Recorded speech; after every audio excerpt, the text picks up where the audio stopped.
আজকে যাচ্ছি সীতাকুণ্ড। এখন আছি ঢাকা ইউনিভার্সিটির মধ্যে, হানিফ ফ্লাইওভারের আগে। এখান থেকে টোল প্লাজায় যে তারপরে আরও 3টা বাইক আছে। আমার সামনে আছে একটা, আরও আছে 3টা, টোটাল 5টা বাইক। আজকে যাচ্ছি সীতাকুণ্ড, একদিন স্টে করবো।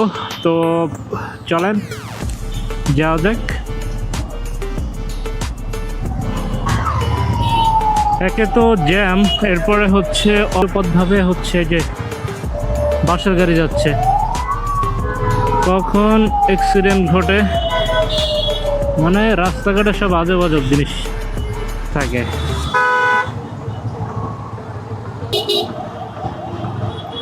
কোনোভাবে জ্যাম পার করে হানিফ ফ্লাইওভারে উঠলাম। বিসমিল্লাহ।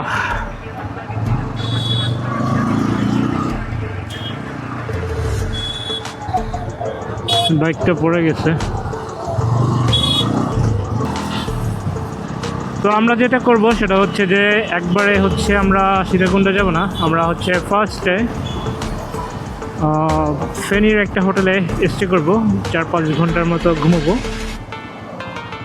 দেন ওখান থেকে সকালবেলা 8টার দিকে বের হয়ে মহামায়া লেক হয়ে তারপরে আমরা সীতাকুণ্ড যাব, যাতে করে, যেহেতু এটা একটা ডে লং ট্যুর, সো এত প্যারাপ্যারি নিব না, একটু রিল্যাক্সভাবে ট্যুর যাতে দেওয়া যায় সেভাবেই আর কি ট্যুরটা করতে যাচ্ছি।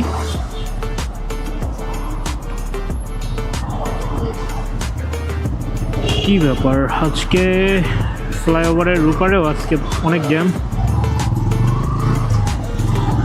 সব সহ্য হয় কিন্তু এই জ্যাম সহ্য হয় না। রাস্তায় উঠলে জ্যাম ছাড়া কোনো কথা নাই।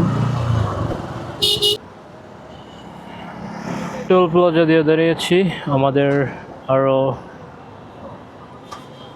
কিছু বাইক আছে, তারা আসলে তারপরে আমরা এখান থেকে রওনা দিব।